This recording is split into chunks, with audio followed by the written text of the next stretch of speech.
Bonsoir, bonsoir, chers internautes, fidèles téléspectateurs et émission Nabiso État des droits. Mbote Nabino et pas Bozali Ebele. Naïbi ki boza Olanda Biso Ebele. Boza branché.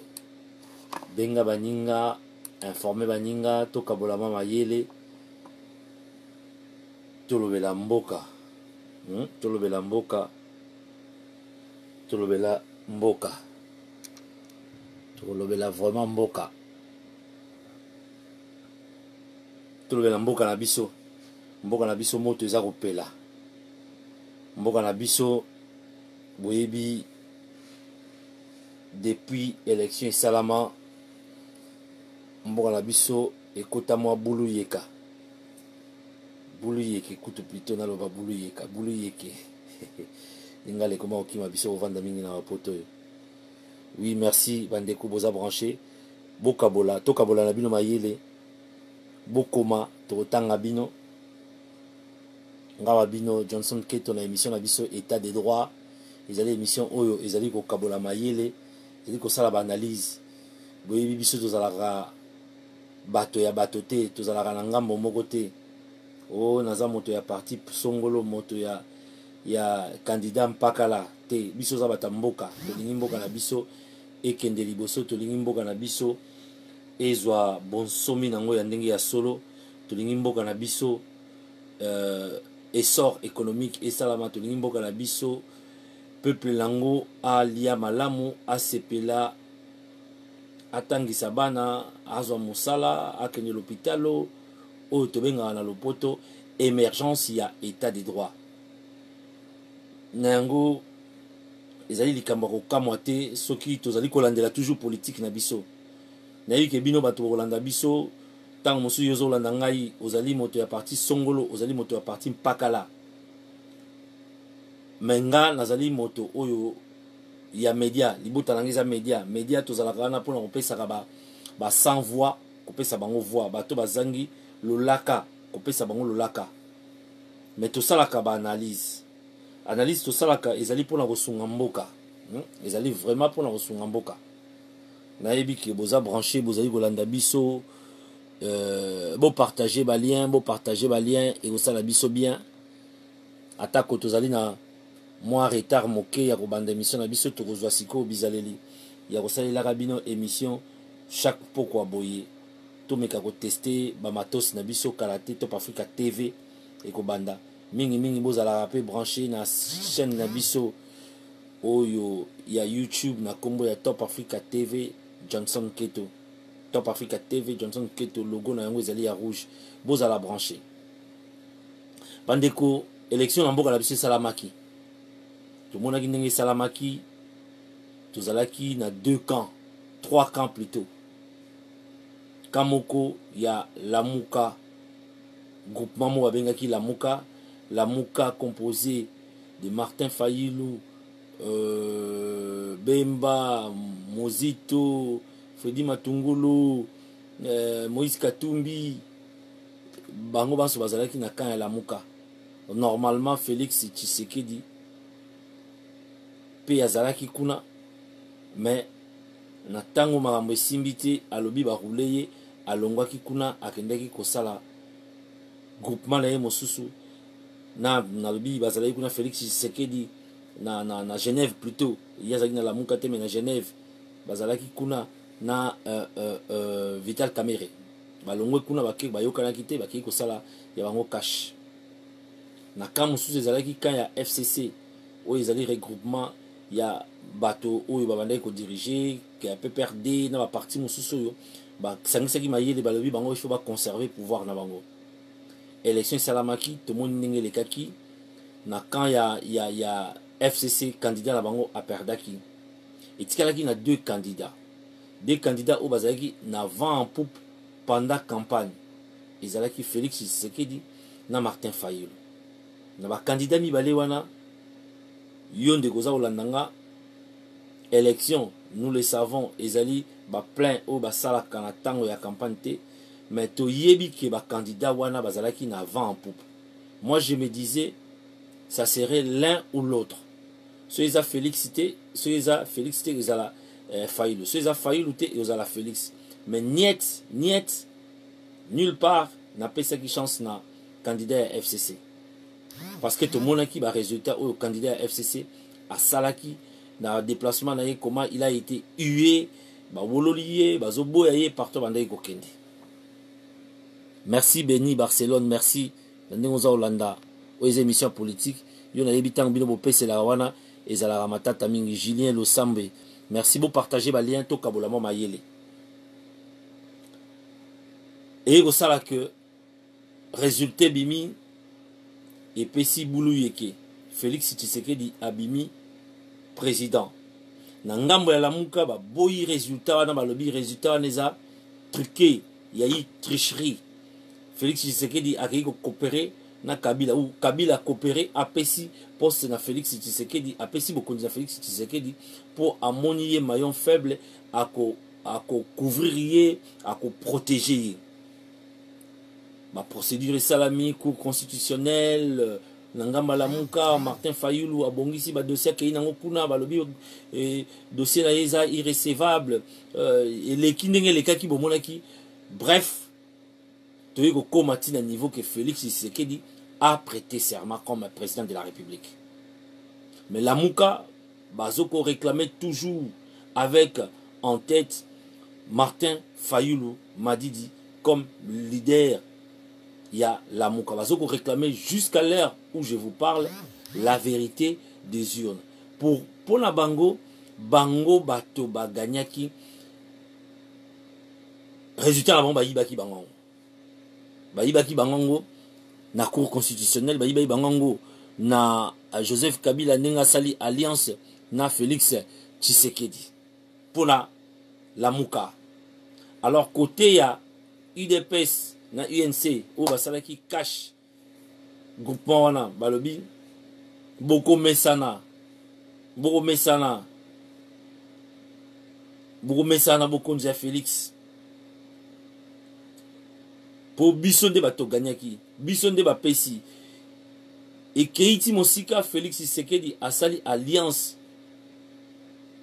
na FCC na Joseph Kabila abengi Joseph Kabila partenaire. Oyo ye lobby. Hier, quand je parle de hier, quelques mois passés, alors qu'il faut chasser Kabila. Il faut tout benganaye. Mais tant qu'il y a comme président à lobby, aza partenaire to gotsala naye. Bata la muka baza conscient que cash mutaganyaki. Alors, et ça là qui moi Boulou yeke muke moi maloba et lobamaki na ndenge moko boye et ça la biso moi pasi biso bata média tozomona peuple na biso bato bakabwani et komi kuna ote baluba tribalisme o kuna bata bandundu tribalisme o nini et pesaki mobulu balobi vérité des urnes nini bino boza olela kuna boye bien que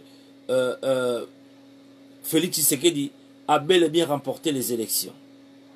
Mais côté à la Mouka Balobi, biso toyebi que Martin Fayulu a gagné qui l'élection. Mais comme Martin Fayulu a intransigeant vis-à-vis à régime où dirigé pendant 17 ans, Yango va préférer régime et préférer M. Joseph Kabila a préféré naïe à coopérer na Félix Tshisekedi pour payer beaucoup pour protéger. Alors jusque là, pays ils ont avancé. FCC abimi majoritaire na parlement.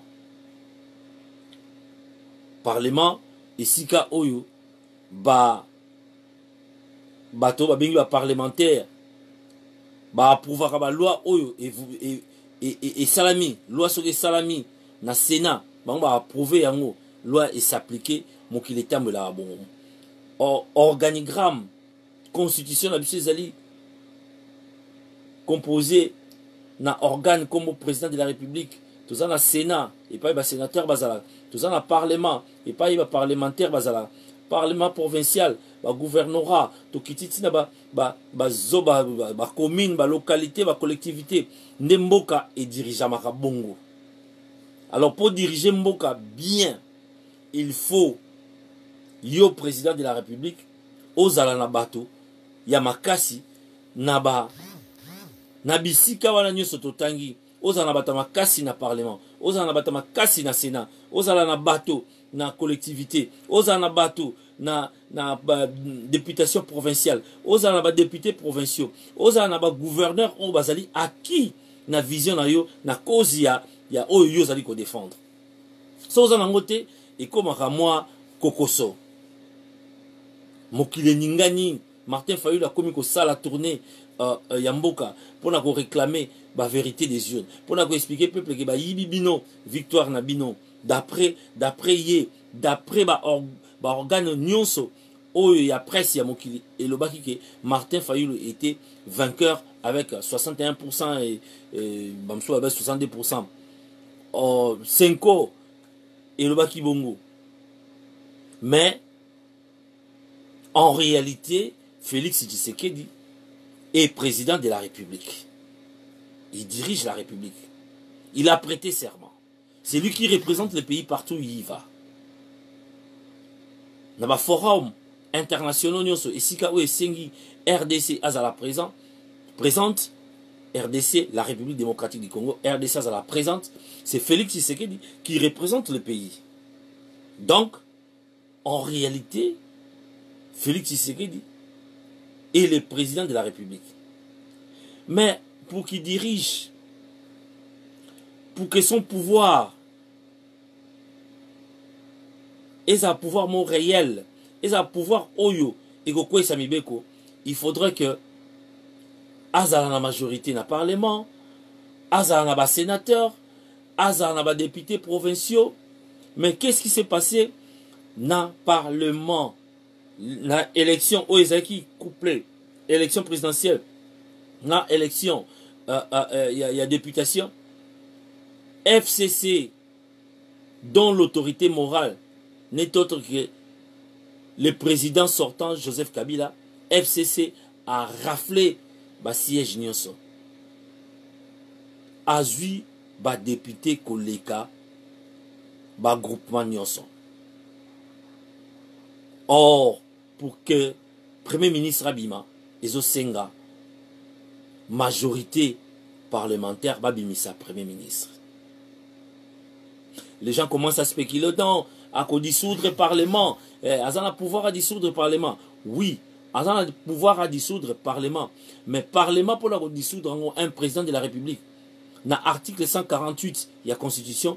Et le bénéfice, il faut qu'il y ait conflit entre président, président de la République, président du Sénat, président Nini, Nde au-dessus de 2 ans après seulement. La première année, la Constitution ça va permettre président Félix à dissoudre le Parlement. Ne vous trompez pas. Ne vous trompez pas.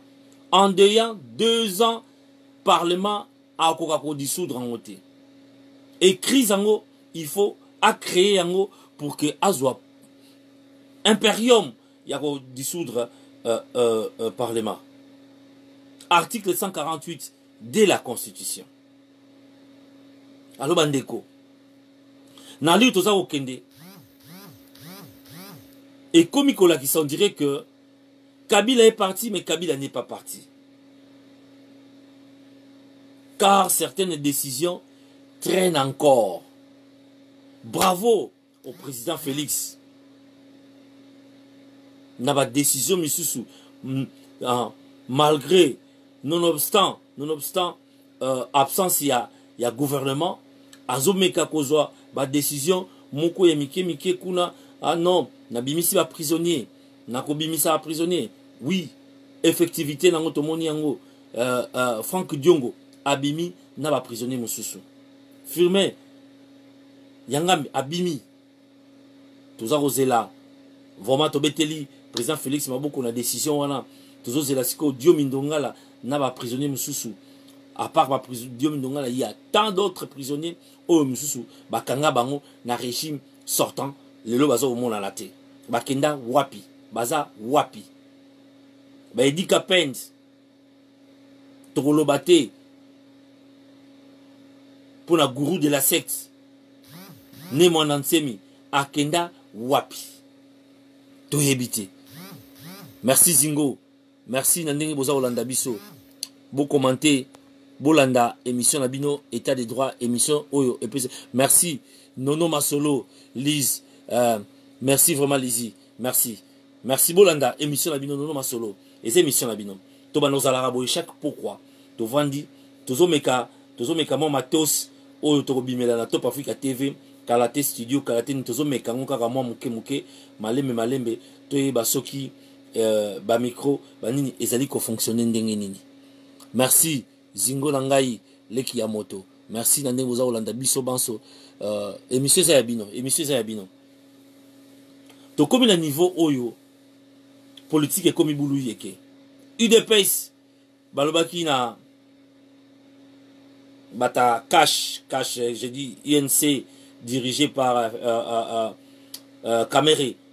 Na UDPS, Balobaki Failou.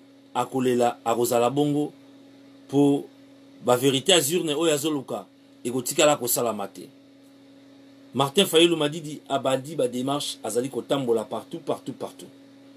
To côté la mutu moko te tozali koloba po il faut to loba solo. Mais to constater sikoyo nini. Na parlement FCC azui ba siège nyonso. Bokei na ba élection, il y a des députés provinciaux. C'est la même chose. FCC a raflé ba siège nyonso. Ba députés provinciaux yé à l'équipe na majorité. Or, les sénateurs ba votera bango na ba députés provinciaux. Donc, pour bima sénateur na niveau ya Kinshasa, Babenga au sénateur, il faudrait ba députés provinciaux ba voter yo obima. Ba voter yo. Ce qu'on l'équipe le nombre de voix, babimi le premier, le deuxième, le troisième, de obimi député na niveau ya ville ya Kinshasa. Na yango tozali ko tuna boye. Tangu élection yango ezolingi salama. Tangu élection yango ezolingi salama déjà. Bato nyonso bazo crier. Ba candidat bazo crier. Ah fraude eza makasi. Oh ba député ba commencer à $50,000 pour apesa yo voix na ye. Pour voter yo. Yo candidat. Aux en a besoin. Au coma. Des sénateurs plutôt. Il faudrait au PESA, député provincial Moko $50,000, au PESI Moussou $50,000, au PESI Moussou $50,000, au PESI Moussou 50, so baza ceux qui disent, au bimisi $500,000 na yo, pour 10 on va voter, au bima déjà na 10 voix, il y a sûr, sans que bata la ba programme là yo, sans que bata yo kayo, politique na yo egozala ndenge nini, sans que ayo ka vision na yo, mais moyennant quelque chose. Or, la corruption, c'est contre la démocratie. La corruption tue la démocratie. Et ça, moko ya baranti valeur oyo. Tozali ko bunda na mboka na biso elongwa, ezala éradiquer. Et ça, moko ya ba mo oyo ezali ko détruire société na biso. Na état de droit, émission na biso comme na état de droit. Na état de droit, bitumba na biso ya yona ngai ndeko. Ezali et sika kimoyibi ezalate. Corruption ezalate, viol ezalate, nzale ezalate, koteka ba minere ya mboka ezalate, ozui poste po yo, olesaka libota na ote, ozui poste po bongisa mboka, na mikili na poto ezalaka soko ozui poste, okomi ko banga kutuke po yiba, po soko yibi kombo na yo ezala, ekozala sali tina ba 4e génération babi ke koko na bino ayibaka koko na bisa yibaka mbongo à l'état au baby na yo bana no musuba ko kaso ko sala politique te. Damien Elumbu kanga photo nde nazaka lobaka bo Damien memboka na biso moyibi bakoma obetele maboko moyibi yinde bakumisaka ya timba Lelo, président sortant, Aza déjà sénateur à vie. Bo yoka ki ba scandale et salami, salaire naïe 683 000 chaque mois. Pendant que bah professeur d'université, bah médecin, ce que tout salaire na bango, ils a passé 683 000. Il y a moi mon ko so balongo liango et ko bongisa ba école et ko sala makambe belé na kati ya mboka. Bato ba sala kiango, bato ba vota kiango, ba député ya législature oyo uti koleka. Lelo sikoyo. UDPS. Là, je ne mâche pas mes mots. UDPS, c'est Kaki Martin Fayoulou pour réclamer vérité des urnes. Oui, d'accord. Et ça là qui élection présidentielle. Lelo Oyo. Corruption salami. Ba député Oyo. Peuple. Ba partisan. Il y a UDPS, ba ponaki.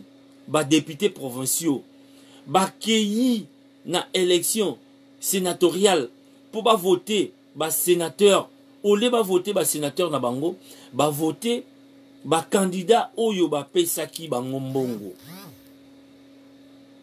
It's a shame, c'est ridicule, ça fait mal, Mawa mingi Beni ipenda Barcelone. Mawa mingi, nazali kotanga ba commentaire na bino, oui. Barcelone, Lekiamoto. Mawa mingi. Ezali pasi. Lelo. Botala ndenge. Monte za kopela na UDPS. Botala ndenge monte za kopela na UDPS.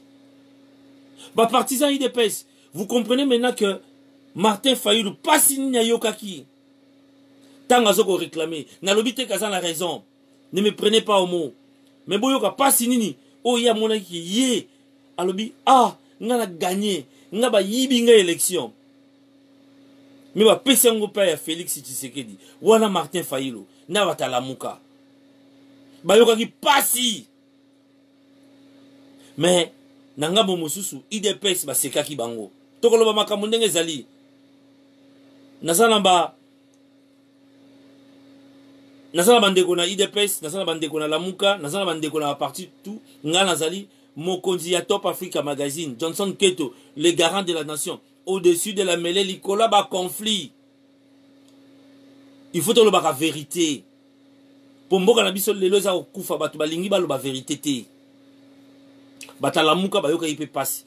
Lelo moni ndeko soko landanga yotala oza moto ya partisan IDPS comprendre pas sini bandeko la muka pe ba yokaki tango bango ba considérer que élection na bango ba yibi bangongo victoire na bango ba yibi bangongo ba pesango pa ya président Félix Tshisekedi. Vous comprenez biso bata média nazo benga ye président Félix Tshisekedi. Vous comprendre pas sini ba yokaki na lingala balobaka boye. Chakuli banga l'usine de Keko Sekate. Chakuli banga l'usine de Keko Sekate.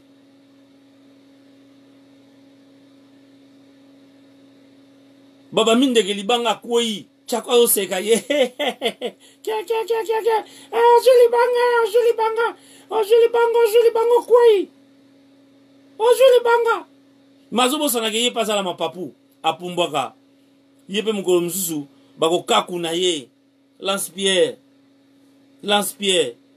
bako tirer pas ko kouya. Tala lelo. C'est vrai que ba paramètre en cocanité. Là ils ont qui élection présidentielle. Ouais ils ont député il y a même parti va trahir. C'est vrai. Hein, ne me prenez pas au mot. Hein, j'ai lu les commentaires. Merci Eddie Kitoko. Il faut calmer Odon. Le soi-disant journaliste de l'UDPS à Londres. Il est très impoli, je suis désolé. Je n'entre pas dans ce sujet. C'est pas à moi de calmer Odon. Moi, j'ai ce que j'ai comme matière. Je suis au-dessus de la mêlée. Je vois les choses telles que je le vois. Je vois les choses, je dois dire la vérité. Je ne suis pas un partisan d'un parti politique quelconque. Je n'ai pas de carte des partis politiques. Je suis journaliste. Je dois dire les choses telles qu'elles se présentent. Lelo pasi, et ça de quoi de pes. Ba komi ko tumba, ba komi ko panza, ba bomi na Mbujimayi. Ça fait mal, hein? Ça fait mal. Je l'ai dit parce que moi, Johnson Keto, j'ai été victime dans le passé. Certaines personnes qui n'ont pas de matière, bah accusant oh non, collabo, parce que j'avais interviewé l'ambassadeur de l'époque, monsieur Kikayabin Karoubi. Parce que j'ai dénoncé certaines choses. Parce que ceux-là n'avaient pas d'argument. Et pour me salir, pour me couler, il fallait me coller l'étiquette, cette étiquette-là, collabo. Maintenant, ils sont où? Ils sont sans argument. Sans argument. Ils sont nulle part, ceux-là. Je dois parler. Ça fait mal. Ça fait mal. Aujourd'hui, le pays est en péril.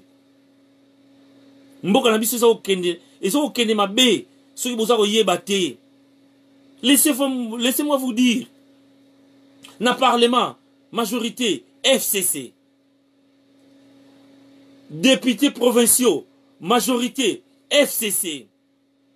Bah président bah parlement provinciaux, bah président Lango 24 20 FCC. Bientôt là les gouverneurs 26 provinces. Il y aura peut-être 20 gouverneurs. Il y a FCC. Et lobby si vous avez bangoté, balkanisation, bino bokanisaka. Et go passer ndenge nini. Et go leka na ba loi. Ba oye la bino minduki boyete. Ba oye la bino ba bombute. Balkanisation. Les lots. On crie tricherie, fraude, tricherie. Mais, ils ont prendre place. Ils ont prendre place. Tant que la tricherie, il faut stopper tricherie. Il faut tout stopper. Il faut que ma mesure. Si tu ma mesure, tricherie et au sommet jusqu'à la C. Tricherie et et sika. Na ba vie na biso ba congolais. Na mboka na biso Congo. Je n'arrive pas à comprendre. Mboka mobime komi. On dirait référence. Il y a un raisonnement à l'issouté. Motomoso a tazo raisonné ma bé. Té. Tika y a un raisonnement na yewana. Il y a raison. Ah la raison. Merci Eddie. Tu dis qu'il faut capturer Kabila. C'est toi qui l'as dit. Lobby. Configuration politique Yambo et Rosalandengeni. Président de la République. Félix Tshisekedi. Ceux qui parlent même Bimi, on risque d'avoir un premier ministre FCC. Je crois que je ne me trompe pas. Je crois que je ne me trompe pas.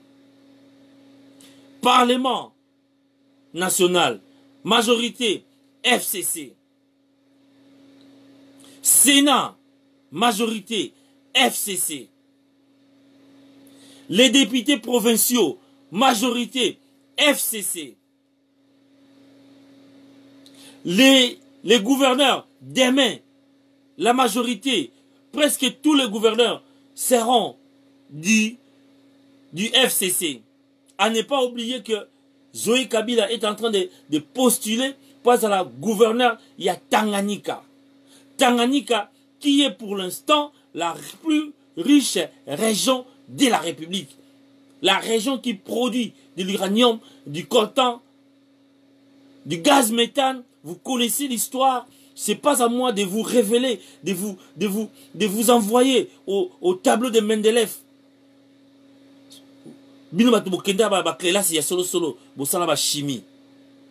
Le gaz et méthane. Au Tanganyika, on retrouve le cobalt. Le cobalt. qui est utilisé pour les voitures électriques, la technologie de demain. Les coltans, n'en parlons pas. L'uranium. Vous connaissez l'histoire. L'uranium du Zaïre a servi à fabriquer les bombes qui avaient détruit Nagasaki et Hiroshima. Notre pays, c'est un scandale géologique, nous dit-on. Na allure toza okene nango. Tulobaka balkanisation. Congo bako kabolangote. Congo bako kabolangote. Qui sommes-nous pour bakabolangote? Le Tchad a été scindé en deux. Boyebi histoire yaba Yougoslavie. Namboka ba mindele. Et souke la bango ndengenin. Au Congo, le plan machiavélique existe toujours. Et c'est toujours dans le tiroir, il y a super puissant. Alors les Congolais passent son temps, il y a Fingana, il y a Kabwana. Au lieu de conjuguer les efforts, lobby, IDPS, c'est Kaki la Mouka.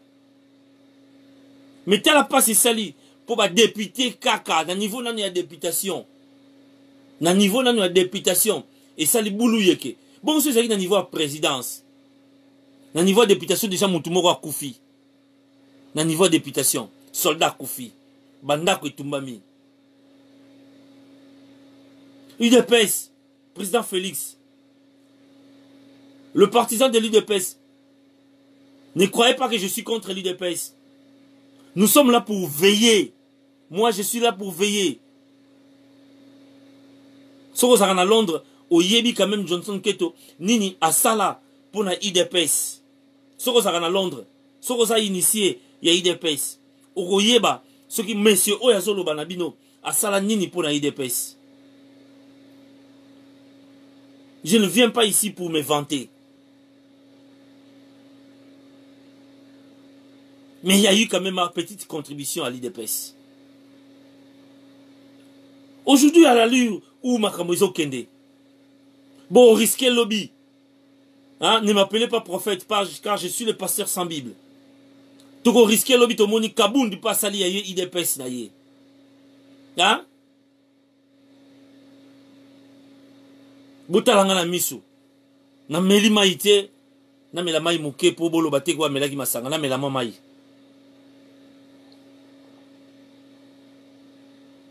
Lobby. Toko risquer toko zonga awa na ba plateau o ya état de droit. Aliro makambo ezokende. IDPS doit faire attention. Joseph Kabila a détruit le Palou. Il a conjugué ses efforts, il a mis les paquets, les Palou. Oye Salakaye en 2006. Oye Pesakaye main forte. Palou le Zawapi. Palou le Zawapi. Palou et Zawapi. UDPS. Il s'est servi de l'UDPS. Le Badi Banga, le Bruno Chibala. Ils sont partis. Vous me direz que l'UDPS est Koufaté.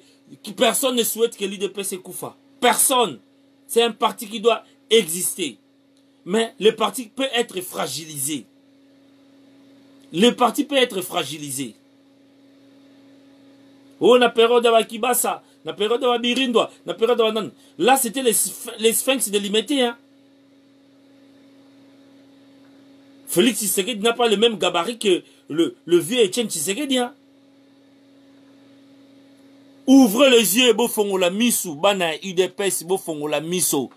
Bofongo la miso, babi balukuna. Bofongo la miso, babi balukuna. Boko misa malobe pa ya mokonzi.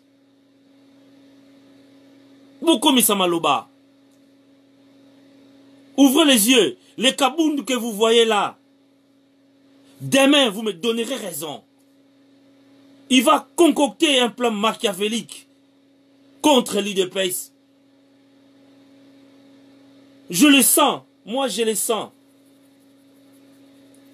na intuition na nazo sentir ango kabund agos bako koma na niveau moko na président Félix bako yokana te problème ko bima bako yoka ya créer au parti moko IDPS rénové ou machin bana IDPS la base oui le nom nazolo belake pasi oyo la muke yoka kibino pe yoki yango mais oui je suis content de vous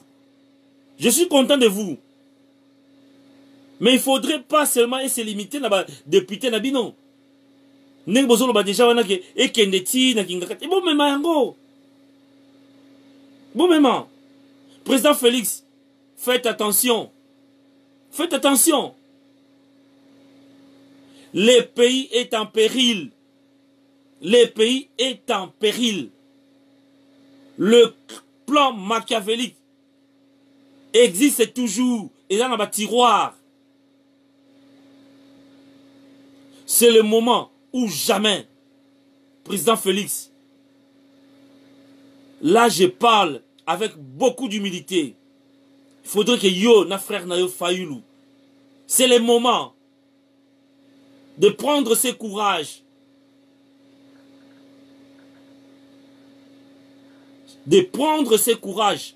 Yo na frère na yo Fayulu, Botala, comment vous pouvez sauver la République? Comment vous pouvez sauver l'avenir de cette nation en péril? Oh, bozomo nana, bapine bandi kotumbama.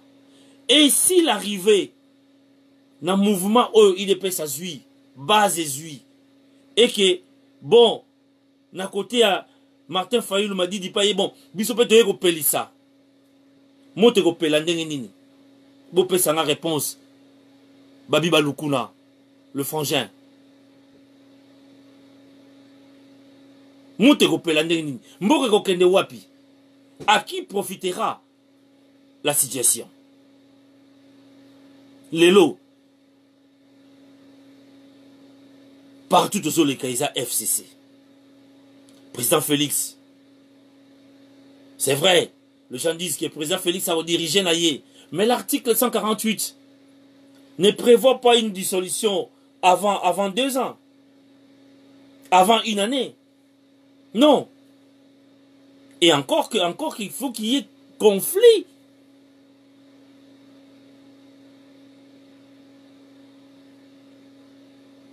Par le gouvernement Tango Bima. Au Saturne, aux Alandénini. Au Saturne, aux Alandénini. Président Félix, vous n'allez pas continuer à diriger avec des mesures de 100 jours. Hein? Des propositions de 100 jours.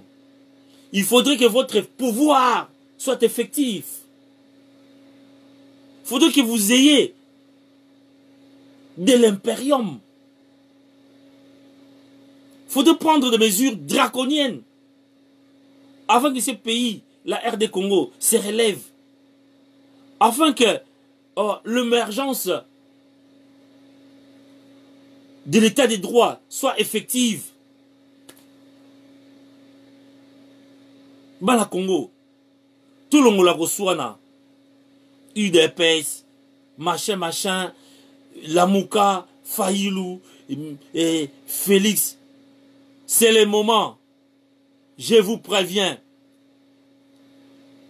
5 ans, il y a législature Oyo. FCC a eu position. Législature Oyo Golanda. Bah, quoi, Samibeko, même si Koyo, beaucoup risqué, bah, changer le mode de scrutin. Président, il commence sous n'enge peuple à voter.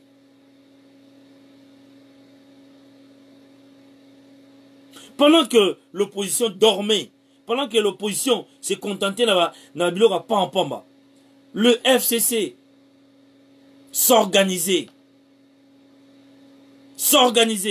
En voilà les résultats. Les lobos wanga na banque non, ou va tricher. Mais oui, vous étiez où pour barrer la route na ba tricherie wana? Vous étiez où? Vous preniez des miettes. Les comment politicien, pose ma miettes. Pour appeler ça qui est moi 30 000, andimi ate kamboka. 30 000 $. Bon, après, c'est moi 100 000. À Teki, à venir, il y a toute une nation, il y a tout un peuple. Lobby, banana biso, barozala ndenge nini. Banana biso, mboka na biso ozala ndenge nini. UDPS, le lobo zo tumba. Pour ba député, ba sali bino boulou yeke. Mujimai, policier Koufi. Mais, ndegolanga, imaginez si que, na moment oyo, IDPS mo Pelissimoto, Martin Fayulu peut qu'on a Pelissimoto, pour pas avec la vérité des urnes. Côté na bino, la vérité des urnes était. Côté na bino, la vérité des urnes était, mais, bozo senga si que l'élection va annuler yango. Martin Fayulu si ko senga nini. Lui qui protestait, lui qui continue à protester, qui proteste toujours, qui réclame toujours la vérité des urnes. Il y a au Sénganine. Ce qui est à niveau, il y a Sénat. Il faut une élection à Bandela.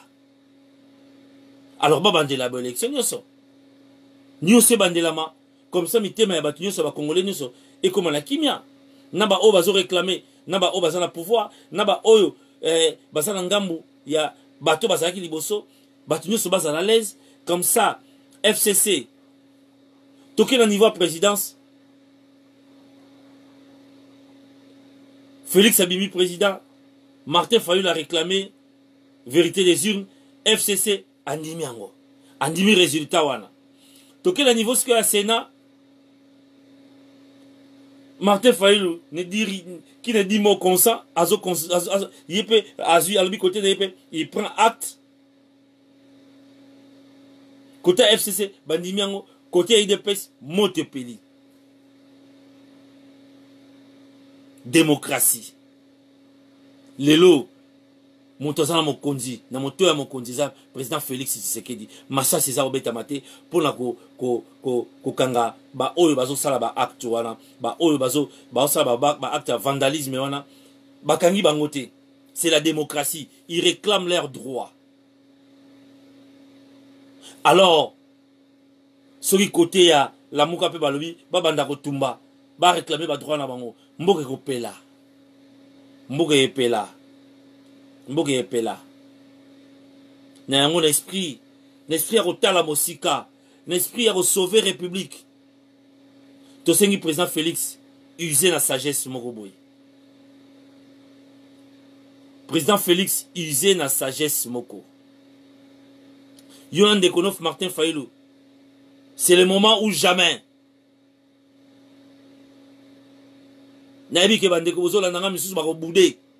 Te bako sangana te ya zalaka la kwana ye te biso za déjà président ba omesana ba osala bo total ka toyokaka te toko sangana ba yaka wana te toko sangana ba luba wana te. Ce n'est pas une question de ba yaka et de ba luba ici. C'est une question de la République, de la survie d'un pays, d'un peuple. Ce peuple qui a fondé son espoir en vous, les leaders. Ce peuple longtemps meurtri. Ce peuple qui continue à souffrir. Ce peuple qui continue à moisir de la faim. Ce peuple qui manque de quoi mettre sous la dent.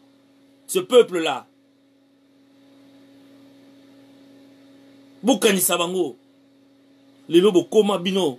Ba leader. Kotale la Maboumou Bino. J'ai dit,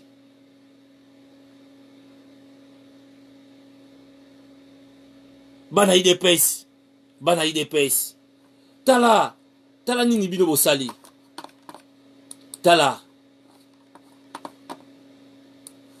IDPS, tozwa IDPS moke, botala bino moko, nini IDPS asali.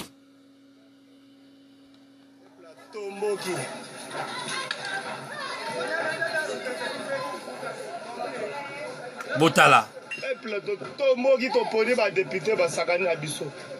ba député ba sakana na biso ça na kindelo image na WhatsApp to poni bango ba trahir biso ba député ba trahir biso to poni ba député ba trahir biso siko peuple pe atomoki alo mindanga bango pe ba trahir biso pe to so trahir bango au moins na WhatsApp na tindiro ba image na WhatsApp ola nango ba trahir biso pa ba député to poni na mbujuma peuple pe atomoki. Alors bolandi wana botala mosusu botala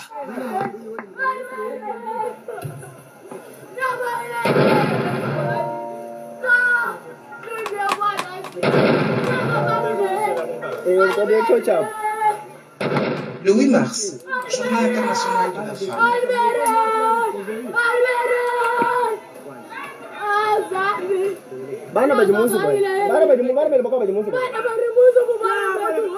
bino boyoka chiluba bo traduire pour la biso.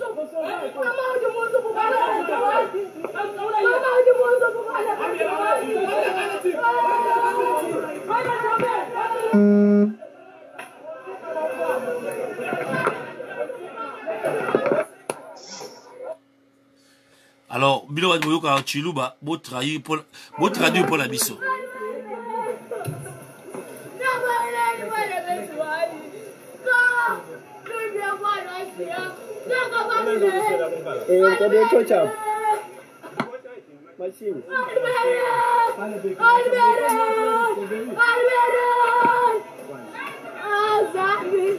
Bana bajimusu boy. Bana bajimusu bana bako bajimusu boy. Bana ibina. Bosoy. Mama bajimusu boy. Mama bajimusu boy. Mama bajimusu boy. Mama bajimusu boy.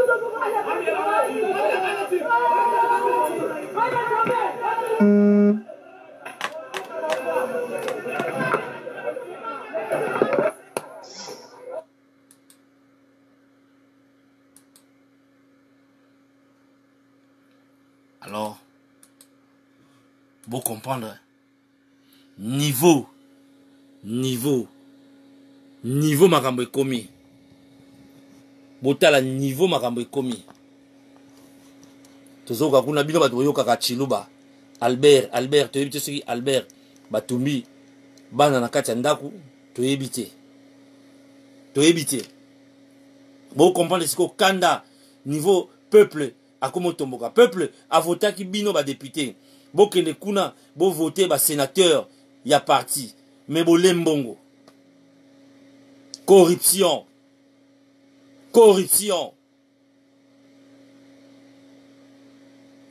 eza ko bomamboka tricherie eza ko bomamboka lelo mboka na biso souffrir na mal moko bato ba hotel melango te. Au moins, même intellectuel vraiment. Ah, il se peut qu'il y ait un diplôme boy, na sala droit, na sala ni. Mais là, raisonnement moko simple. Oh, ya lobby, a l'ingité ba contredire yé. Si défend tel ou tel parti, a l'ingité ba contredire yé. Finalement, où est la raison? Au moins, les gens disent, bala tort. Mais pour la bango, les gens disent, bah défendre cause moroboy. Okoko isa bango te. Ata yo za na argument e wuti na Cambridge University. Ate wuti na Massachusetts. Yo na argument na yo. Okoko isa bango te parce que baboyi na bango. Ils sont catégoriques. Baboyi. Oko esa bango te sikoyo mboke kotambola ndenge nini soki raison ezozala baopesa sous mutu aza na raison baopesa sous raison te soki justice eza te soki lokuta na lokuta kaka mboke kotambola kaka na lokuta et mboke komotambola na batricherie mboka na bacorruption mboka en voilà les résultats. Faut te télémer la tricherie, faut te télémer la corruption, faut te télémer la gabegie, il faut te télémer la koyiba. Moto a gagné, il y a solo, bah PCIM t'a gagné. Ce sont les règles de la démocratie. Président Félix, je reviens encore à vous. Ayez le courage. Toyebi, batmasolo bote soki osali faut pas, o kabila ko bomayo, o kabila ko salaboye. Il faut prendre du temps. Bon, en prenant le temps, si réellement il y a eu des accords secrets. Moi j'ai dit si, je ne les ai pas vus, les accords secrets. Donc, yoga comme tout ça la capacité aux prudence, bon yé muto andima ki yo apé ça bokondi. Ya aux prudence, ya goye ba manœuvre na ote. Et le courage.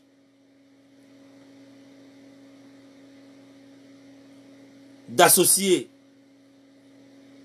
votre frère Martin Fayulu. Le frère Martin Fayulu. Et le courage aussi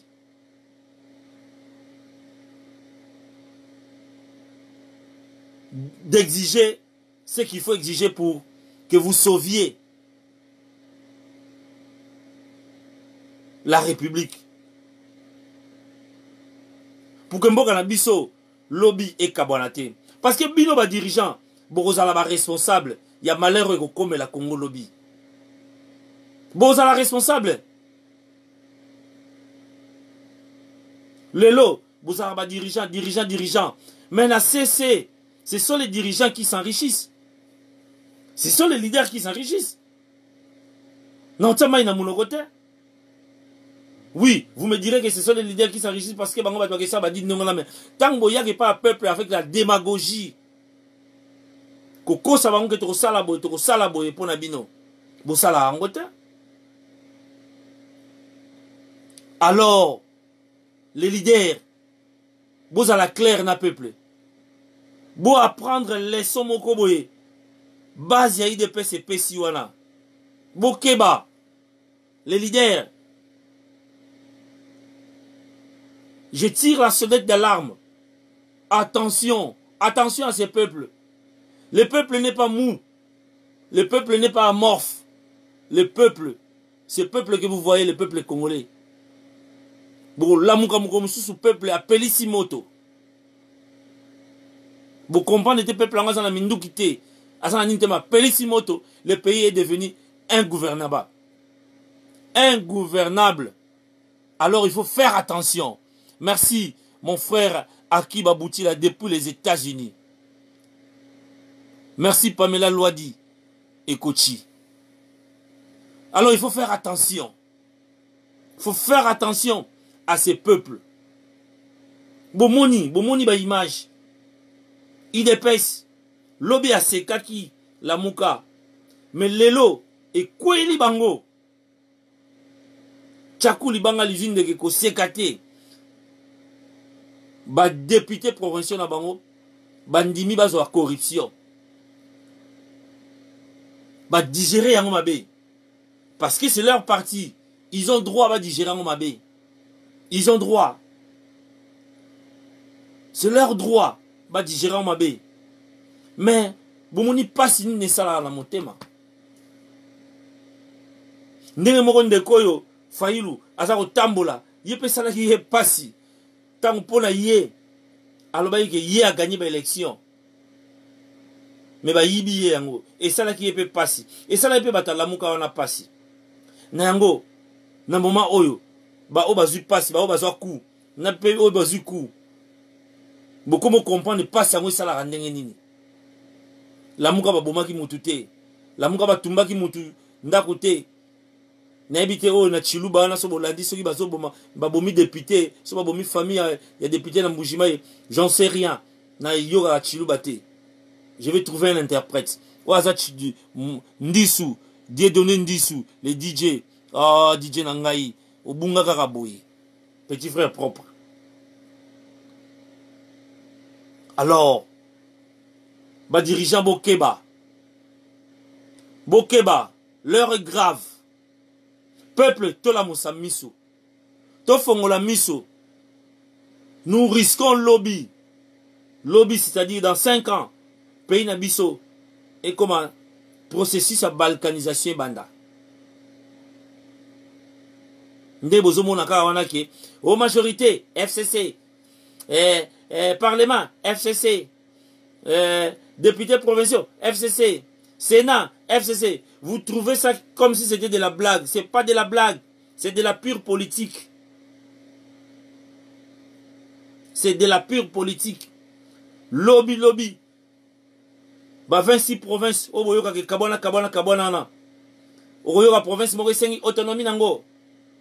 Te biso tolombi tolonga na biso na Congo. C'est ça la balkanisation. Lobby boyoka ote Tanganyika dirigé par Zoé Kabila et sengi longa nango na Congo. Parce que makambo ba gouvernorat ezoya. Merci. Merci. Dieudonné Ndissou.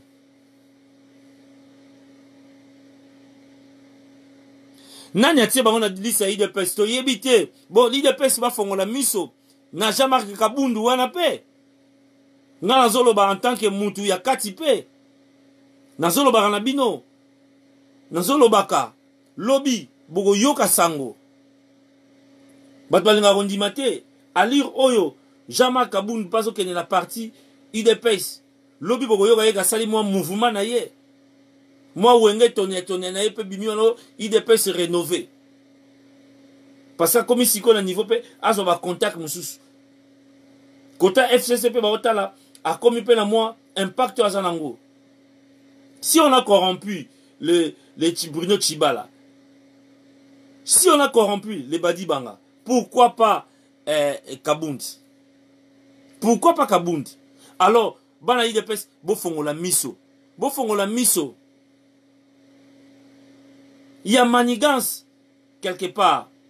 Félix Tshisekedi en tant que président de la République, Azasuna na aura makasité na parti politique IDPS. Azasuna aura makasité. Le parti sera dirigé soit par Jean-Marc ou le président qui sera confirmé plus tard. Et Félix Tshisekedi, en tant que président de la République, avec son étiquette là, à Rolinga, constitution, ils ont permettre à Kitarasu dans matière, il y a parti politique. Et quand l'IDP sera affaibli, lui, il sera président. Il va rester président. Inch'Allah, comme disent les musulmans. Inch'Allah, pendant 5 ans. Inch'Allah. Suivez mon regard. Pendant 5 ans. Mais parti qu'on a risqué, parti IDPS. Et qu'on fate, mais et qu'on soit décadence, et qu'on soit baisse. Et vous connaissez les sorts. Il y a Palou. Vous connaissez les sorts. Il y a Zanga Mobutu. Congolais coupent toujours dans l'histoire. Zanga Mobutu qui a refusé de tendre la main à son beau-frère qui est Jean-Pierre Bemba. Il a tendu la main à Joseph Kabila. Au finish, il est où maintenant? Au finish, il est où? Au finish, il est où? Notre papa, paix à son âme, le patriarche Kizenga, il a préféré tendre la main à Joseph Kabila. Au finish, où est le Palou maintenant? En tant que parti politique. Où est la force de Palou? La force d'Atan? La force n'existe plus.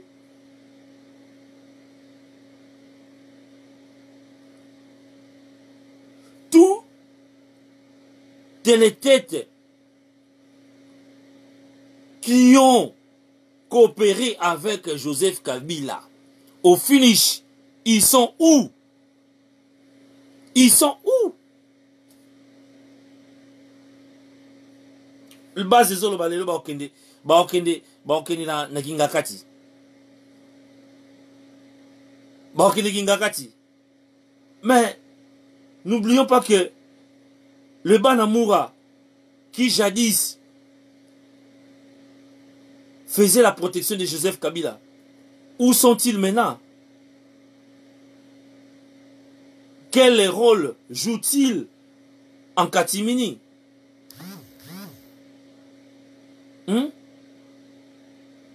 IDPS bo fongo la miso. Base, bo fongo la miso. C'est vrai, bo sali ba action, bo minde, ya una zoloba, bo moni pasi ni la muka, ayoka kitango bazwa ki bango pouvoir, ndenge bango balobaka, et pas ya Martin Fayulu ke, ba yibaki e bokonzi. Pasi wana, bo moni ndenge sali sikoyo, na kota députation, na ba député provincial na bino, ba pimeli bino, ko voter ba sénateur. Ça fait mal. Ça fait mal. Merci, Royal LM. Merci, Jacques Kongolo, le Seigneur. Toi, tu es de l'IDPS. Nazaro loba lelo Jacques. Il faut la loba. Jacques Fongola Miso. Na Jean-Marc Kabound. Jacques Kongolo. Bo Fongola Miso. Omundenge sali pasi. Pasi wana. Bata la muka pe ba yoka ki yango. Soki bo continuer ko lala. Jean-Marc Kabound wana. Ako créer parti mususu. Nango, nga, en tant qu'un averti, na sengi na président Félix, avec beaucoup d'humilité,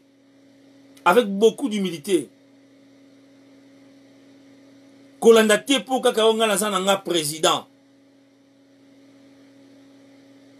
timbela ba faire oyo, ndekono Martin Fayulu, bo luka, bo sa likopa moko boye.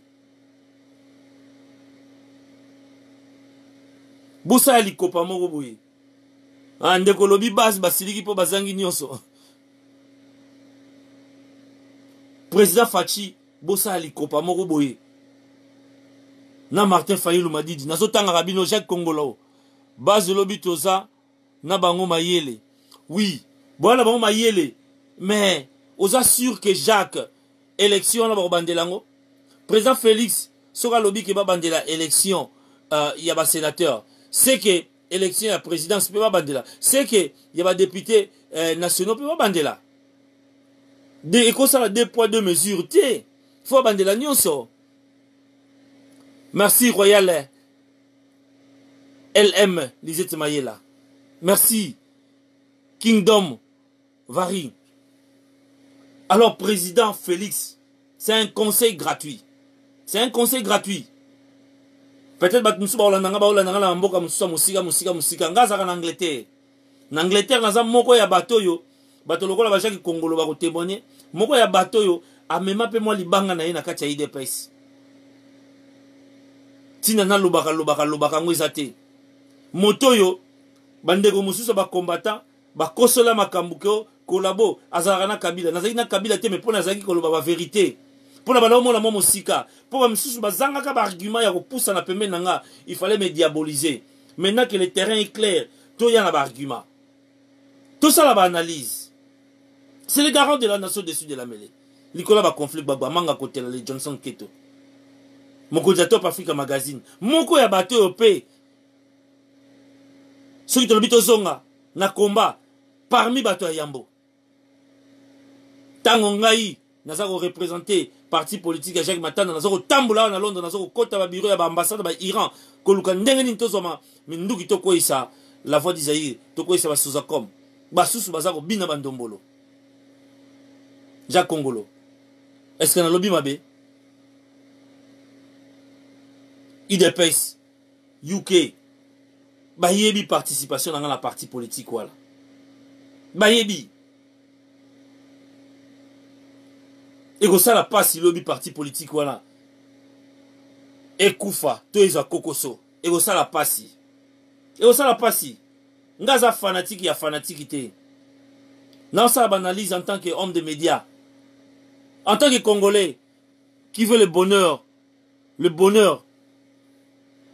de son peuple et de son pays. Barcelone, merci Royal LM. Ebele ba yebi na bango te. Ba mona ka tata na nzoto mike wana.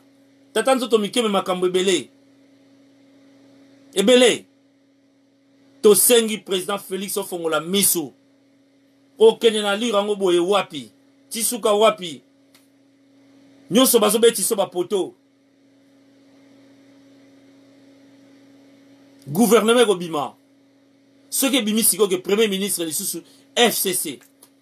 Tout est FCC. Naïbité.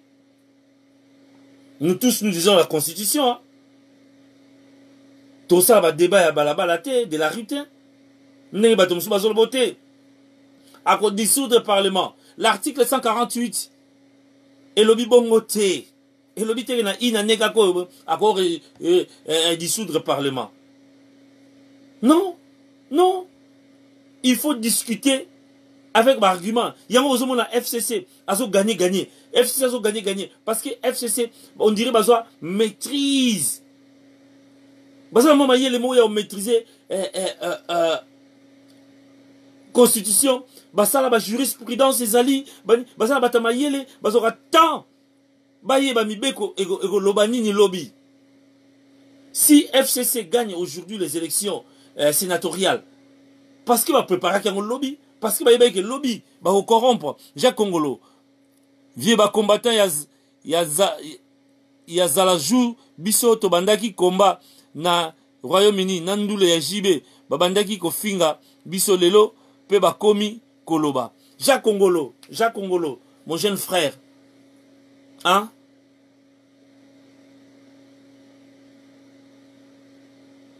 Congo, to fongola mayele, to timba.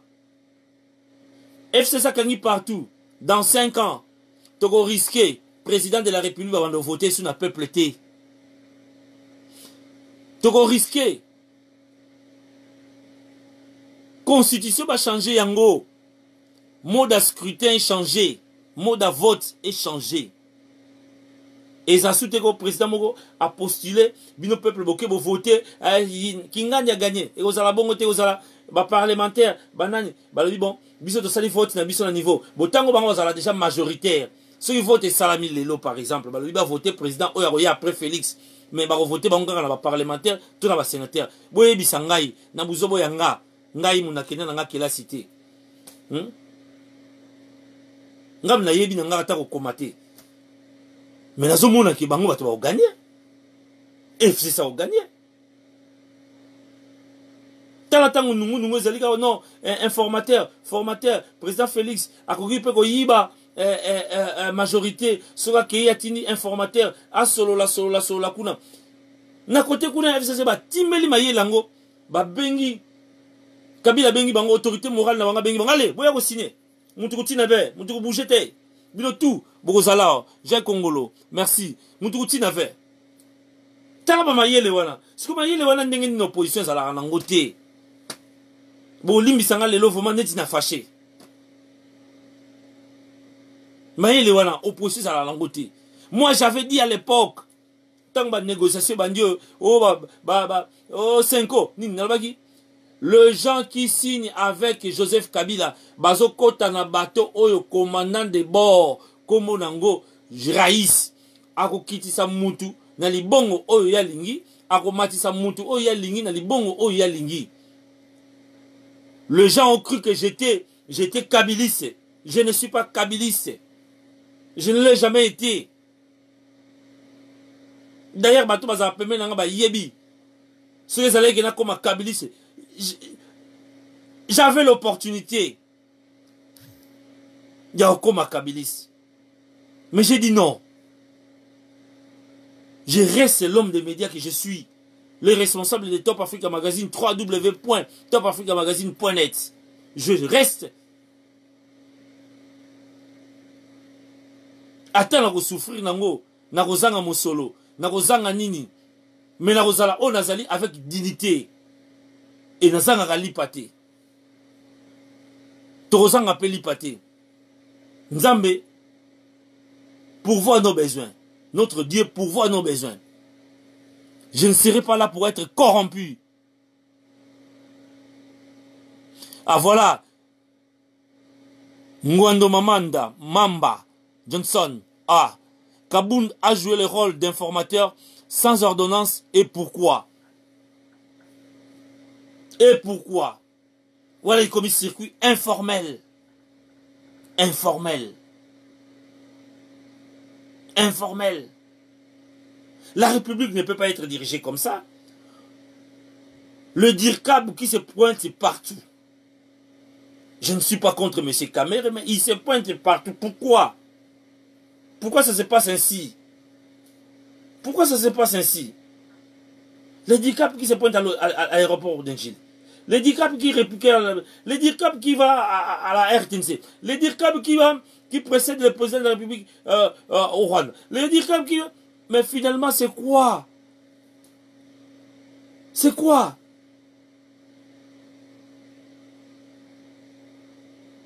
Qui dirige les pays?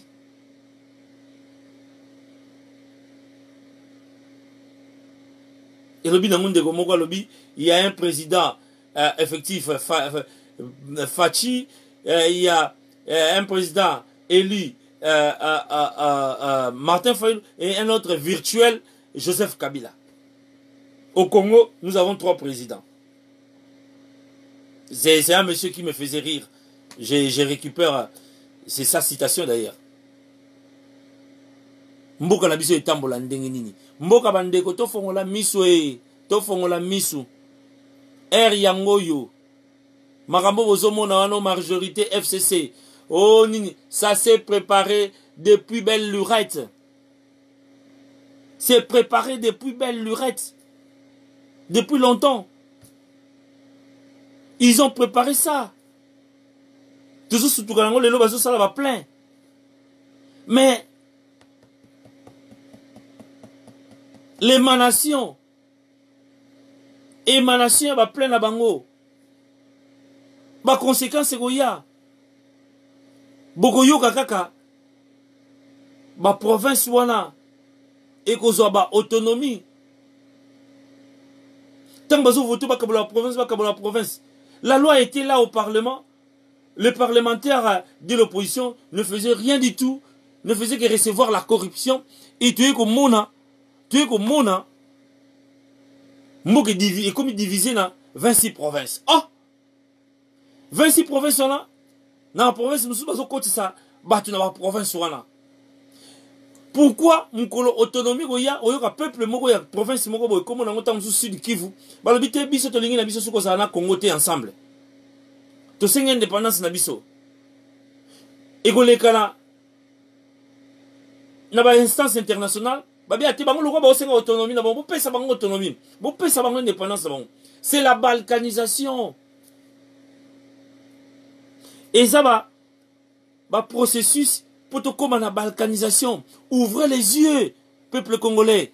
Ouvrez les yeux. Dès qu'on dit, oui, j'ai dit ce que j'ai dit. J'ai dit ce que j'ai dit.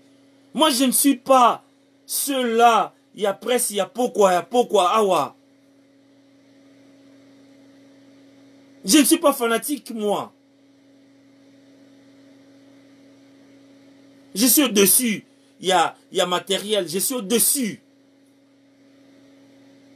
Je ne serai pas influencé pour le matériel. Je ne serai pas influencé pour ceux qui montent moi à Tambol, ceux qui la liste et talingate. C'est la vanité. Vanité des vanités. Nani angwaza na bandaku ba milliard alala na bandaku nyonso na moma moko. Nani angwaza na 20 daku alali mutu na elali na ndako nzoto ne elali kuna meloko ne elali kuna. Vanité des vanités. Ils amassent l'argent, le peuple est en train de souffrir. Ils amassent l'argent, le peuple est violé.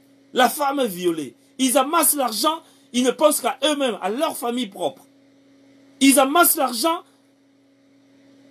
ils concoctent des plans machiavéliques. Ils veulent diviser le pays. Oui, Jules Fontaine, merci. Tozo Kende Wapi, LM, Lisette Mayela, Royal. Tozo Kende Wapi. Tozo Kende Wapi. Congo ngo Tozo Kende Wapi. Yo va payer moi miette, moi va payer moi 100 000. Au cas 100 000 non. 100 000 c'est rien, papa. Pour te Kamboka na 100 000. 100 000 c'est rien. Un pays qui contient des ressources minérales inépuisables. Yo te Kamboka na 100 000. Pour yo va payer moi Jeep. Pour appeler sur moi car ou comment vendre dans moi car ils en a quitté à cuire.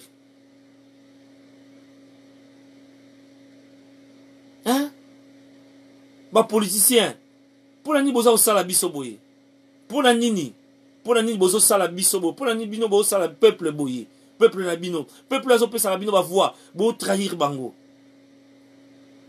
politicien ba voter yo député provincial ba tilo motema okende kuna o voter sénateur ya parti na bino mais yon dimo zono mbongo o voter sénateur ya parti muso pesa adversaire na bino avantage.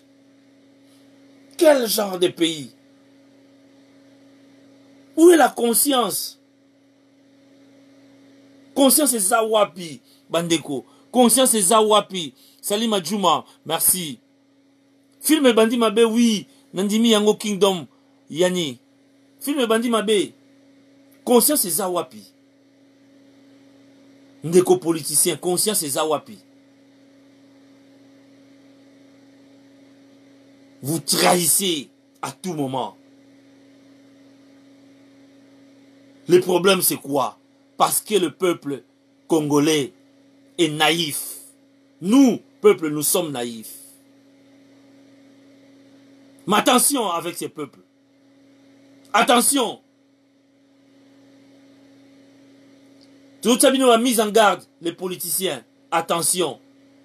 Il arrivera un moment où le peuple Arbanda Kouboma Tala Likolo yaba député provinciaux Likolo Sénat Babomi policier kuna. On n'encourage pas ça. On n'encourage pas ça. Mais attention, faites attention politiciens, chers politiciens.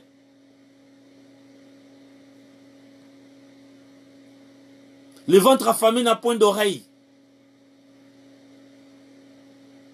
Le ventre affamé n'a point d'oreille.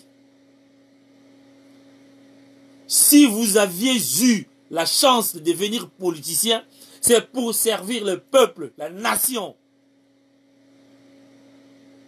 Bota la base nene comme Goyemba. Félix Papa Lobagi, Kanga yetine na CPI. Efe iwane zo kota wana. Bozo mona ngondenge nini. Ezo kene ndenge nini. Match ezo kene ndenge nini. Président Félix. Bana IDPS. Bozo nga rongoute. Je ne suis pas contre l'IDPS. Je ne suis pas pour l'IDPS. Je ne suis pas contre la Mouka. Je ne suis pas pour la Mouka. Je suis pour le Congo et le peuple congolais. Car le peuple en a marre. Le peuple a tant souffert. Il est temps. Il est temps que ce peuple a son destin na maboko. Il est temps. Nous en avons marre. Souffrance à Congo, biso batozara na mikili. Nous en souffrons.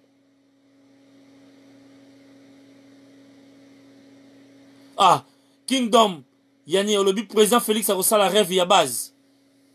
Voyons voir. Voyons voir. Lui qui croit toujours à sa base. Alors qu'il lobby va mesure et kokoya. Il y a un lobby. Ceux qui a lobby que à quoi si mesure va annuler l'élection il y a Sénat. Donc au cas où on côté failli le par au thème ça, le lobby va annuler il y a Sénat, va annuler il y a présidentielle, va annuler il y a élection, il y a députation nationale. On annule le tout, on recommence à zéro. Comme ça, les FCC majorité et Koufa. À l'allure où vont les choses, je vous dis, chers frères et sœurs, moi je suis un averti, je vois loin, je cause avec ceux-là, que vous soyez du PPRD, je cause, je discute.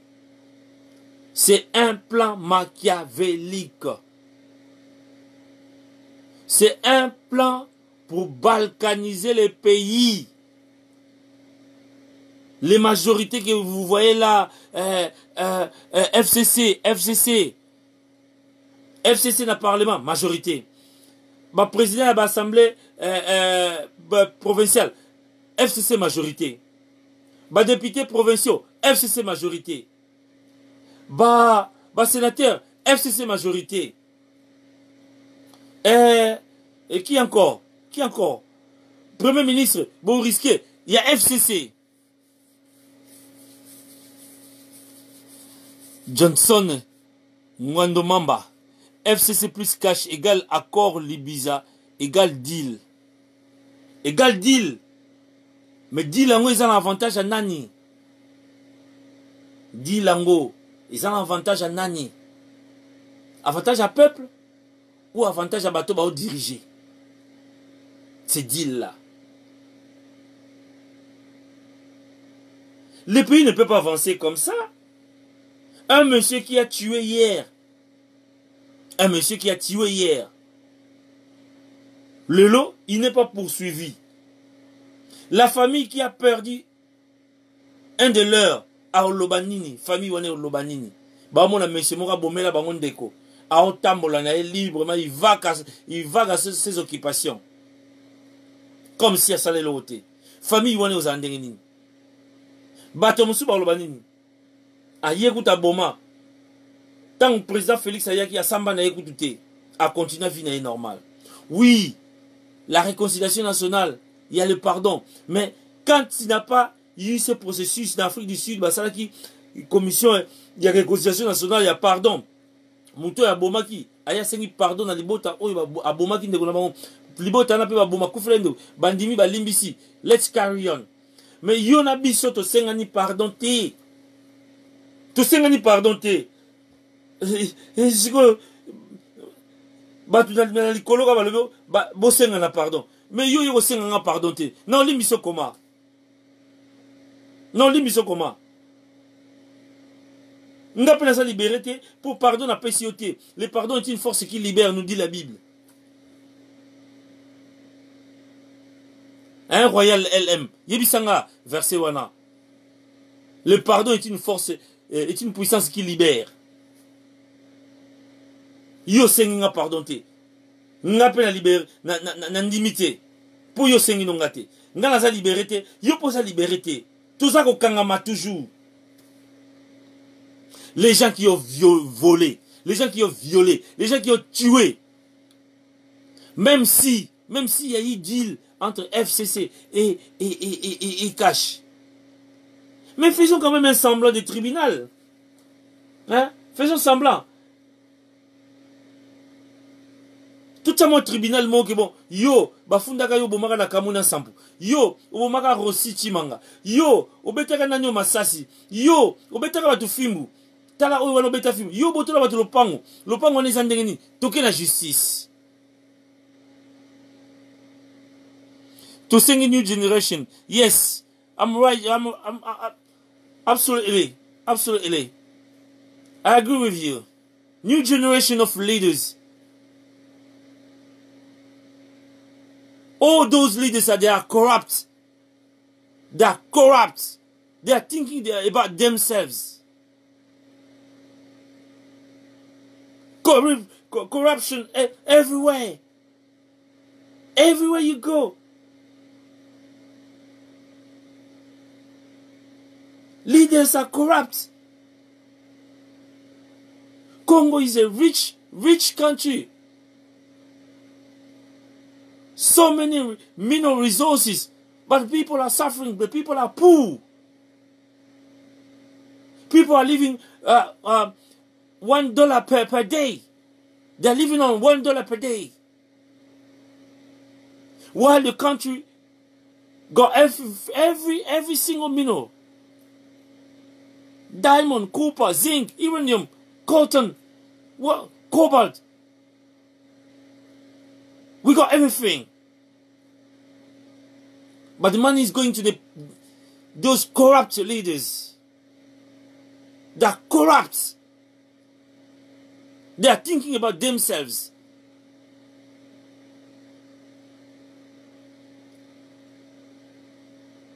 When they say the minerals, the country's minerals, all the money is going to their pockets.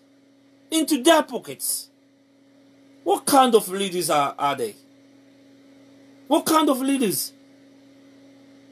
We need a change. We need a new generation of leaders in Congo. That's why you youth, Congolese youth, get an education. Be educated. Because tomorrow you're going to take over. That country is is the richest country in the world. If I can say that. But people are suffering. Lack of schools, lack of companies, lack of jobs, lack of, what can I say? Good health, lack of democracy, lack. Everything is lack. We are lacking everything. While the country is rich. The country doesn't belong to one people. The country doesn't belong to a group of people. The country belongs to everybody. Every single citizen. But there are only few people who are benefiting from the wealth of the country. We need to wake up, people. We need to stand up. Stand up for our rights. You Congolese, stand up for your rights. Everywhere you are. Based in the UK, United States, France, Belgium, all over the diaspora, people back home, you have to stand up for your rights. Stand up for your rights. This is the time. If we miss this time, tomorrow Congo will belong to other people. We need to wake up, open our eyes. Wake up, people. Wake up. Wake up. Wake up. It's a shame. Wake up. You have to wake up. I'm not against people, UDPS people, with UDPS militant members. I'm not against them. But every single Congolese must wake up like they're doing. They found that there is corruption within their party, political party. They woke up. They're doing demonstration. That's right. They're right. They're right. But at the same time, they have to think that the other guy, Martin Fayulu,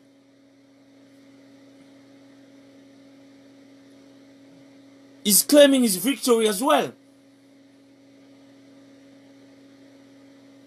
So the way you're feeling right now, the pain you're feeling right now, he felt the same. Come on, guys.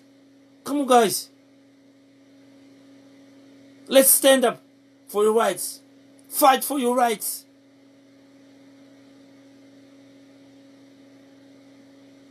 Je vais chuter. Je vais chuter dans 2-3 minutes en disant ceci. Peuple congolais, Totika, Taya, division. Toko se retrouver moko mususu, opesa ngambote mokomi muta pays mususu. Opesa ngambote, toyebangi ote, o mwana lemba, o mwana bandal, o mwana nanyo. Mais moko mususu to sutuka, okomi mwana Sud Kivu. Ngala komi mwana Luozi. Na comme na pays mususu, pays na biso comme na Luozi. Osuka moko mususu opesa ngambote boye. Pays na bino komi nango Tanganyika. Biso pays na biso komi nango Sud Ubangi. Balobi Congo leki munene. Tokata yango. Imaginez Tanganyika. Eza na uranium, eza na cobalt, eza na zinc. Eza na nyonso. Ce qui siko États-Unis alobi a coopérer na ina Tanganyika. Merci Guinée ba force. Merci. Ce qui États-Unis alobi a coopérer na ina Tanganyika. Ba coopérer te. Ce qui États-Unis alobi a coopérer na ina Naba Congo. Fleuve Moreza wana bo bato yaka nango ya Kostaka. Ba coopérer te. Ce qui États-Unis alobi a coopérer na ina Sud Kivu. Alors, Congolais, faites attention. tofongola miso. Tofongola miso, tozala kidiba te. Soki tolingi mboka, tolobaka mingi mingi yo te, pays na biso te bako kabolango te. Te, eza possible ba kabola yango. Je vous l'ai dit. Ba kabolango la modèle ya kalate. Ba kabolango la FCC majorité, FCC majorité, FCC majorité. FCC na parlement majorité, FCC majorité, FCC majorité, majorité. Lobby, ils vont voter une loi modifiant l'article OSC que le président le suffrage universel. Et comme le président va voter dans le parlementaire par exemple. Mais ils sont majoritaires dans ce parlement-là. Bozo Zelanini. Ce qui lobby, il y a Sud Kivu, il y a Tanganyika, il y a Chopo. Balobi que biso, to lingisu kozala na kati ya Congo te, Congo etia biso mutu pasi. To sengi autonomie na biso. Nzoka bato ba osenga autonomie, baza bato moko ba injecta bango kuna. Baza ba autochtone te. Baibi ke to uta na biso libanda, batia biso na kati. To sengi sikoyo indépendance na biso. Et ça la mi na ba sud Soudan. Et ça la ma na ba Yougoslavie. Et ça la ma na ba pays belé ba kabola yango. Ne croyez pas que biso ba ko kabola biso te. Ce qui biso to zo kanate. Ce qui biso o mungala, muluba, musoili, muyaka. O bandundu, bazayi. O bandundu et kasai, bazo kanate. Et ça possible. Et ça possible. Ennemi ayaga pour la détruire égorger. Et ça possible. C'est pourquoi ndeko. Babilo on a bino wana o non. Ote, o bandundu, o nin, ote Félix Sassa Moutaouane te. Tous les cas, level wana. Tout dépassé, level wana. Ce qui Félix, Aleki, n'a pas deal. Tout sunga siko ba deal wana. Tout récupérant où ils allaient prendre intérêt na biso Congo. Ah, président Félix, yo ça qui deal na président sortant Kabila, hein. Pose au pouvoir, hein. Pour boire que ça Martin, hein. Ah. Bon, sikoyo, logo la Martin suite. Bon, tout ça, ndenge nini. Pour si yo so continue na muto yo, muto ko mema biso na lire moko boye. Tout ça, ndenge nini to beta chita sima, sans que yayeba, yo leke la mayele. Soki yo lobi que non, on beta nga chita sima te, na sa ki dil na ye, na ken na dil wana. Mais dil wana ko capoter pour les mecs. Les mecs, c'est les meilleurs politiciens du Congo.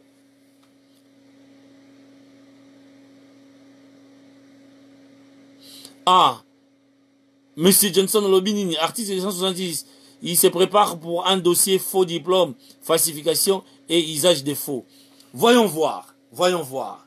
Donc, yo lobi que azo préparer dossier pour Allah Tissango Félix. Dans le moment où on a hier président Sénat, pas un sénateur a vu, allez, il repère ça impeachment, ce qui repère ça impeachment, tu vas aller. Balobi que non, dans le cas d'empêchement, il y a président Sénat Moutou à remplacer. Tout est possible. Nous sommes Facebook oui, tout est possible. Fraude Oyo. Bateau baza connecté. Ba yebi yango ke. Majorité FCC, ça s'est préparé il y a 2 ans, 3 ans passés. Mais batebele tozaki oyebi si bango boye. Bazo monote collabore. Yo ke na kutana bango ndenge nini. Yo zili futango wapi.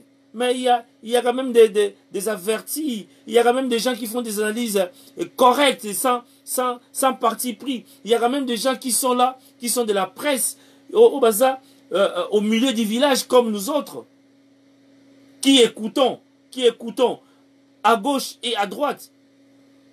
Et nous sommes au centre. Togoyeb Sabino ke talanzelo bozo kende ezama be. Talanzelo bozo kende ezama be bogo yokate. Si. La vérité parfois ça blesse hein. Tant que vérité et ça lui passe. Mais c'est pas la moto à vérité. Moi Johnson que vous voyez, il n'y a aucun politicien appelé ça one pound. S'il existe sur cette terre des hommes, atomola mosapinae. 1 pound. Il n'y a personne. Je l'ai dit, il n'y a personne. Jules Fontaine Sambra. De très belles analyses. Merci Johnson Keto. Tu parles bien. FCC a un agenda bizarre qui fonctionne dans l'ombre et qui risque de débaucher à la balkanisation que nous redoutons tous. Jules, je l'ai dit aujourd'hui. Que Dieu nous prête vie. Que Dieu nous prête vie. Les gens viendront encore ici pour dire que Johnson dans le barango. Tout font la miso. Il est temps. Bobé Tamabokote, ne restez pas bouche bée, amorphe, bozo sebe. FCC, au monde ba sali bangwe. Majorité dans le Parlement. Majorité dans le Sénat. Cette majorité, c'est la balkanisation. La majorité FCC que vous voyez là, c'est le début de la balkanisation. C'est le début de la balkanisation. Oa tina nga tembe. Tokozonga ka awa. Nzamba obate la biso. Nzambe obate la biso. Aopesa biso mpema. Tozala. Po tozabana na ye. Toza otambola na maboko pembe. Motema pembe. Nzamba opesa biso toujours makasi. Tozala. Nzamba opesa makasi. Ndeko, to fongola miso. To lekisa message. Ngala za mutu ya parti prité. Bokomona nge pa ya bataille de pes. Bokomona ngana pa ya Fayulu. Derrière kutazo ya awa le 11. Fayulu Madidi. Le commandant du peuple. Azoya awa le 11. Nako zalawana. Bomona ngai président Fachi azala awa. Bomona ngai Akiti na King's Cross, le seul homme de médias qui s'est pointé le jour, c'était moi. Il était à King's Cross, j'étais avec lui. Les membres de l'UDPS de Londres, de UK, me connaissent. Bayibi contribution na bitumba na bango. Na bitumba UDPS. Parce que l'UDPS prônez l'émergence d'un état de droit. Moi qui vous parle, je prône l'émergence d'un état de droit. Il y a convergence d'idées. Mais une application lango, moto la moto, asa ndinga sa lango.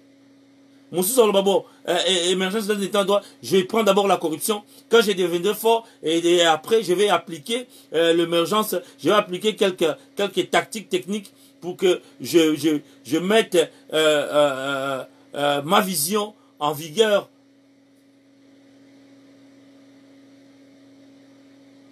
Qu'est-ce qui me manque, moi?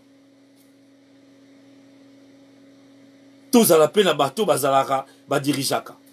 Est-ce que ceux-là qui sont à côté, il y a bateau, par exemple, les FCC, ils sont quoi? Ils sont des extraterrestres. Johnson, que vous voyez là, le responsable de Top Africa Magazine, ne peut pas faire partie. Il y a Batouana. Qu'est-ce qui me manque? La matière grise, on en a. Je suis le responsable de Top Africa Magazine quand même. Hein? Les lotos, comment na média, le média citoyen, le journalisme citoyen, ceux-là qui font des analyses bidons. Mais on les applaudit. Des analyses bidons.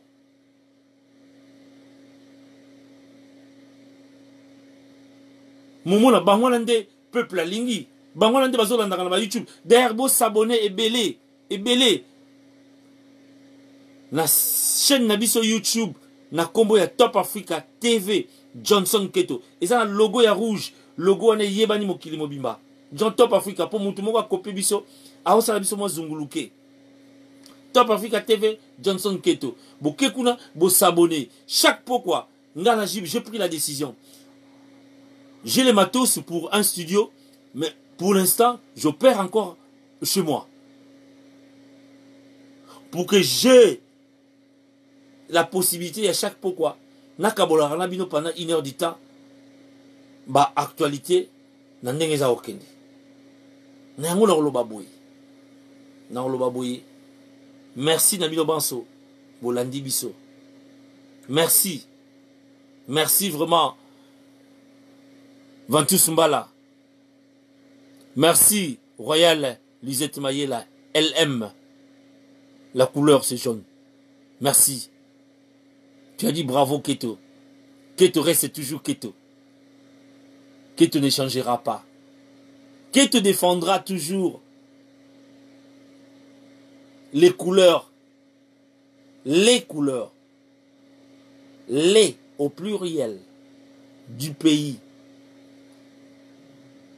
Keto que vous voyez là, je crois, il faut une bande politique, il faut un mouvement moro awa. Il faut un mouvement moro awa. Keto c'est un leader. Mais Batebele, certains combattants de mauvais goût. Basanta qui dit non, moto. Et toi là, tu sais, identité, collabo. Des va-nu-pieds. Moussoussou. Qui ne peuvent même pas conjuguer une phrase complète. Parfois ça fait mal. Payer au pays, ça va être une opportunité, moroboy. Ça fait mal. Mais la vente qui nanga, bakanisa ki baleki biso na molai. Siko to telemi, to lobela mboka. O akufi na malaria, na babomi. Bakufi kaka. O ba violé. Akufi. Na babeti masasi akufi kaka. Mboka na biso ko kenete. Et quand on a été pour les politiciens, bah tchanana, bah corrompus, qui ne pensent qu'à leur ventre.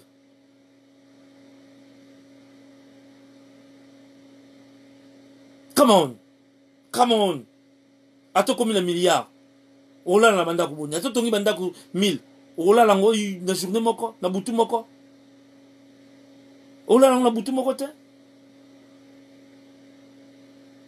Pourquoi yo oboka biloko na ndako na yo mususu asanga ata maya komela moto mususu asanga maya komela pourquoi yo mutu esali opasi au foot avion au se faire soigner na Dubaï ndenge Royal LM akendeki mususu asanga même mbongo pasomba aspirine pourquoi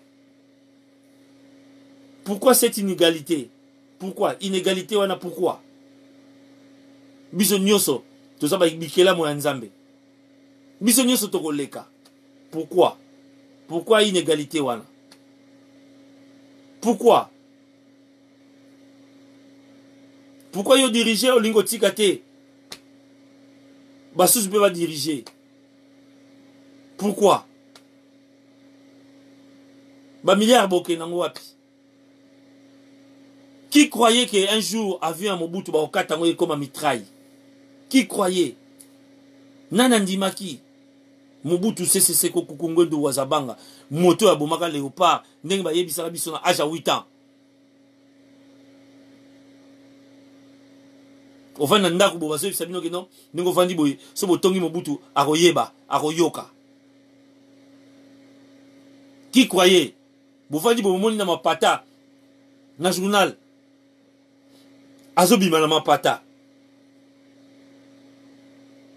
Vanité des vanités. Rien que vanité. Et yopé. Bambongo yibi. Binope bambongo yibi. Et ça n'a pas vanité. Rien que vanité. Boko surtout ka mokolo mususu. Ozangi pe mbongo. Mais mobola moko boye mokolo mususu. Azo rouler pe carrosse. Mais na motoki na ye. Nzamba zala na bino. Nzamba bate la bino. Nzamba pesa bino makasi. Nzamba pesa bino boania. Ngai wa bino Johnson Keto. Nazali pe na kozala. Po nazali mwana nzambe. Ekela mwa nzambe ya solo. Moto yo ayokaka pasi ya baninga. Moto akanisaka. Baninga bazwa. Moto asepelaka na bozwi ya baninga. Moto asungaka. Nakobeta tolo te. mais bato lokola ba royal ba ko témoigner. Nzamba pesa bino makasi. Nzamba bate la République. Nzamba pesa ba militaire UDPS Boigna. Nzamba pesa président Félix Boigna. Nangonga oyo azala na Boigna. Ata l'entourage na yepe bien. Ba éviter babilo mususu. Nous sommes des professionnels de la communication. Nous sommes là. Tout qu'on apporter service Nabiso. Le président ne peut pas à tout moment se pointer devant la presse. Un conseil gratuit. Bino Bosunga président. Le service à PR banini. Président cause à la raté et tant union sur la presse, Abanobeta, à côté de la plaque. Que Dieu vous bénisse, que Dieu vous garde, que Dieu protège la RD Congo, que Dieu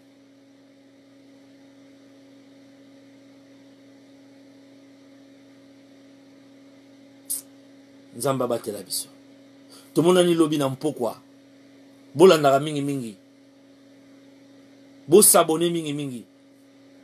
Na chaîne na biso YouTube, na kombo ya Top Africa TV Johnson Keto. Bolandaka mingi chaîne site na biso www.topafricamagazine.net, un site responsable pour les responsables. Na mikolo tozo sala na ba travaux. Mikolo goya bozo ba article, bozo ba nini. Ah, nzamba sunga biso soki polingo sunga ngai na mwa mosolo na yo mpote msala ya biso to sala ezalaka pasi ozala mwa 10 ozala mwa 20 ozala mwa nini olingo sunga ndeko Johnson Keto wabino tale lobele ya boye bozwi wapi biso nde makambo te elobele ya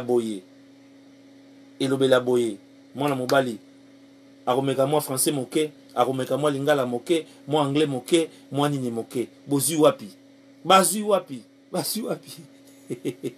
totika wapi napesi bino banso mbote royal LM Lisette Mayela toujours ndeko Johnson Ngwando Mambo namonaka yo melelo namoni olandi ngai bino banso bolandi ngai voma na sepeli na bino mingi bosungi ngai to kabola mayele lobi to kabola su mayele posala tika bino te mais tozali na bino émission sagesse africaine pe to banobeta on kaka boye basango ya baliwa ba sujet mususu mwana mwasi moko boye ya pembe akendaki Dubai akotambola akoliambongo na ye mokolo mbongo aliembongo na ye tokobeta masolongo bamasolo ndenge na ndenge ezali Johnson Keto wabino molobeli yeyo ya solo yeyo ye oyo molobeli botutisa ye na balobeli mususu bokosentir quoi.